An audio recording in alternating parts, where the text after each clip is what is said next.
Hai semuanya, masih bareng gue Rizwan Zon dan ini adalah Samsung Galaxy A02. Jadi ini tuh sebenarnya adalah penerusnya dari Galaxy A01 Core.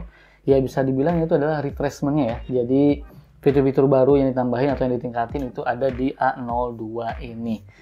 Nah kalau misalnya kita lihat ini packaging-nya nih, ini gue dikirimin ini bagus banget ya, ini packaging-nya ada pouch-nya gitu.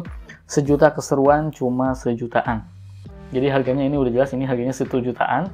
Kemudian ada update terus-terusan, berarti ini baterainya yang gede ya, 5000 mAh. Kemudian selfie ribuan, berarti ini ya motret, kamera berarti ya.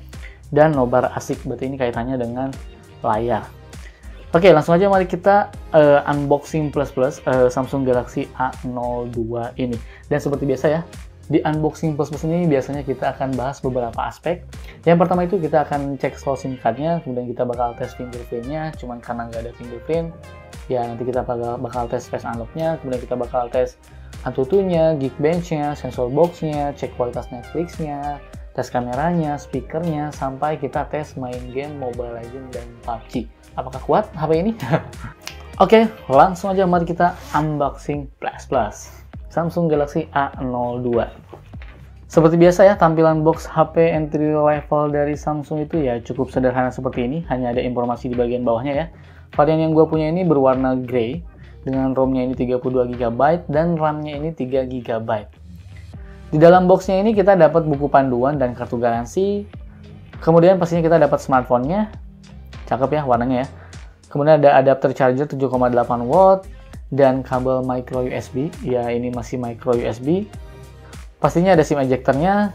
Terus kita juga dapat kartu perdana dari Telkomsel. Jadi ada dua varian warna untuk HP ini ya, warna denim black dan denim grey. Walaupun berbahan plastik, tapi back covernya ini tuh punya warna yang menarik. Ada corak-coraknya tuh ya seperti ini ya. Kalau gua perhatiin nih, coraknya tuh mirip cipratan cat gitu. Bahkan ada yang bilang ini mirip ketombe katanya. Udah gitu teksturnya tuh garis-garis kayak di emboss gitu. Nah ini yang bikin Galaxy A02 berasa banget bedanya.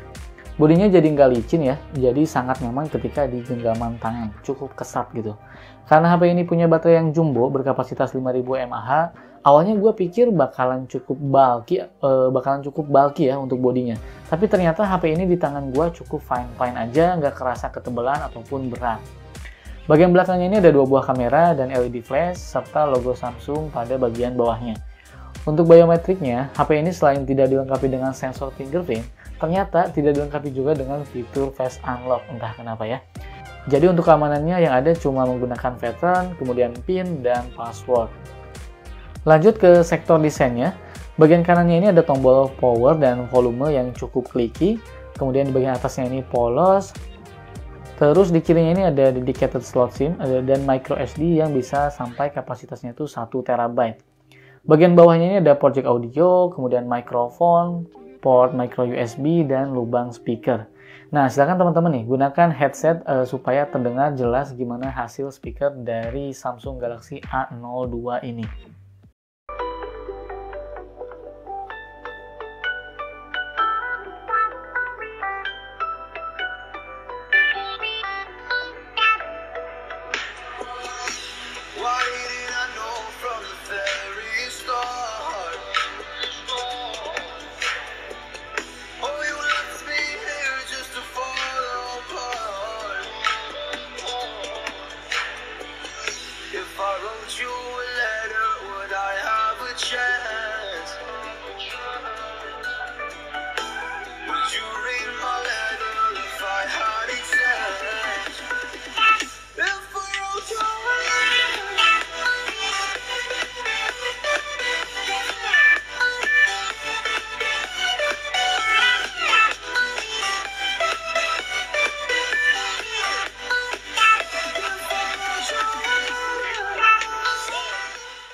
Selanjutnya bagaimana untuk layarnya? Nah, HP ini tuh hadir dengan layar Infinity V display dengan ukuran 6,5 inci, panelnya ini PLS TFT dan beresolusi HD+ 1600x720 pixel. Gambar yang dihasilkan di layarnya ini tuh sudah bagus ya untuk di kelasnya, walaupun masih HD, tapi gambarnya tuh berhasil tampil dengan baik. Saturasinya pas, warnanya juga cukup vivid, dan detailnya juga cukup terlihat dengan tajam. Dan buat kalian yang hobi nonton Netflix, di HP ini tuh kita bisa streaming Netflix di kualitas standar definition. Karena HP ini tuh masih punya sertifikat L3 atau Widefine L3, ya mengingat juga layarnya ini masih resolusi HD+. Untuk menjaga mata dari cahaya biru, layarnya juga sudah dilengkapi dengan fitur Blue Light Filter, agar mata kita bisa terjaga walaupun kita nongkrong lama-lama di depan HP ini. Selain itu juga, kita bisa menggunakan fitur Dark Mode, yang bisa kita schedule sesuai dengan kebutuhan. Kemudian untuk kameranya ini punya dua buah kamera belakang dengan konfigurasi 13 MP sebagai lensa utama dan 2 MP ini makro kamera. Kemudian kamera depannya ini 5 MP dengan bukaan lensa ini f2.0. Sekarang mari kita lihat menu-menu kameranya ya, yang sangat amat sederhana sekali ini. Pada menu foto kita bisa melakukan zoom hingga 8 kali zoom. Terus kita juga bisa pakai mode makro ya untuk foto benda kecil dari jarak 3-5 cm. Pada mode video kita bisa merekam mentok di 1080 pixel untuk kamera depan maupun kamera belakangnya. Oke, baik, berikut adalah contoh hasil kamera menggunakan Samsung Galaxy A02 ini. She wanna try something else in life. She wants a different view. She wanna move to a place downtown, be a part of the crew. And I'm standing up first in line, right, all in the aim. She don't wanna waste my time, no, never again. Touching up on my body, she's moving at me so fast.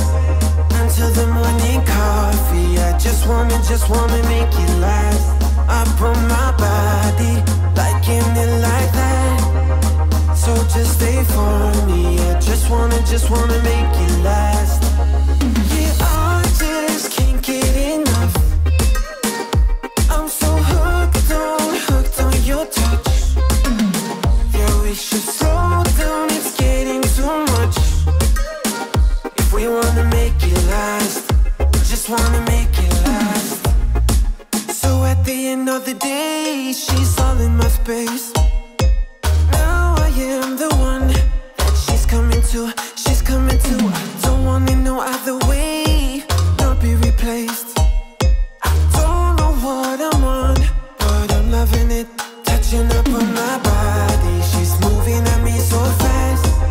Until the morning coffee, I just wanna make it last.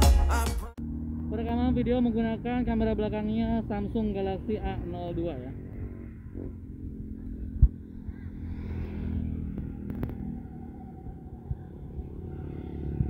Fokusnya cukup ya, nggak terlalu cepat ya, tapi ya cukup lah ya. Nah, oke, sip. Nggak fokus lama fokusnya nih. Nah, kamera depannya Samsung Galaxy A02 280 pixel ya, di 30 frame per second. Kamera depannya ini. Oke.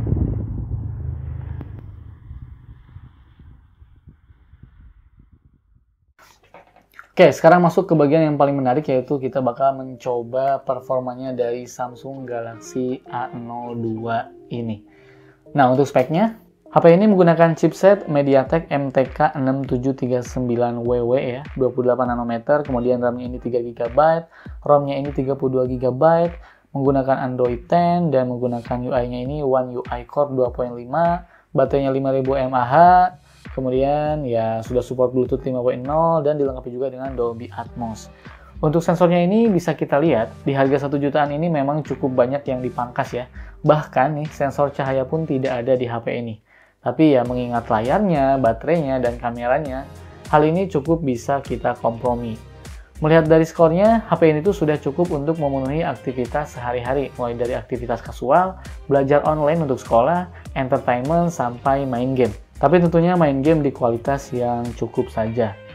Terlebih lagi dengan baterai 5000 mAh, kita bisa sangat jarang ketemu casan ya, atau power bank. Baterai yang jumbo ini mendukung penggunanya untuk terus beraktivitas menggunakan HP ini. Di kondisi sekarang misalnya, belajar online bakalan terbantu banget dengan device ini. Nah, sekarang mari kita coba nih bermain game Mobile Legends dan PUBG. Pada settingan Mobile Legends, kita bisa set di rata kanan dengan kualitas high. Tapi selama gue coba bermain, ya game cukup berjalan dengan baik. Cuman lama-kelamaan bakalan berasa stutter atau nge-lag-nya. Jadi gue saranin gunakan settingan low saja, biar kalian bisa bermain game dengan nyaman. Jadi kalau misalnya ditanya bisa main game, bisa. Kalau misalnya ditanya nyaman, ya kurang nyaman kalau di kualitas tinggi. Jadi mending kalian turunin aja kualitasnya ke defaultnya atau ke low aja. Nah, sementara nih pada settingan PUBG, mentok di balance medium. Ini gue mentokin aja, terus gue coba bermain team deathmatch, dan kelihatan kalau HP ini tuh kesusahan buat jalanin game PUBG ini. Kontrol arah atau senjata aja susahnya minta ampun. Tapi kalau misalnya kalian maksa pengen main game PUBG, coba aja di settingan low saja. Mungkin itu bakal lebih terasa nyaman ya bermain gamenya. Oke, baik kesimpulannya. Jadi menurut gua nih, HP ini ya dengan harga 1 jutaan, sebenarnya HP ini tuh cocok buat kalian yang lagi nyari smartphone dengan baterai yang gede, 5000 mAh, jadi awet ya baterainya. Kemudian layarnya juga gede, enak buat nonton, dan kameranya yang sudah cukup oke di kondisi cahaya yang cukup. Nah, kalau misalnya kalian tanya nih, buat siapa sih sebenarnya HP ini? Menurut gua ini cocok buat pelajar, atau enggak orang tua, ataupun orang yang baru migrasi dari feature phone ke smartphone. Ya ini adalah entry level, jadi untuk orang-orang yang pertama punya smartphone ini cocok banget sih menurut gue. Oke, paling itu saja video kali ini, ya semoga bermanfaat. Kalau misalnya kalian mau tanya-tanya langsung aja DM gue di @rizwanzone, dan kalau misalnya kalian mau beli langsung aja cek linknya di kolom deskripsi. Oke, gue pamit dan bye.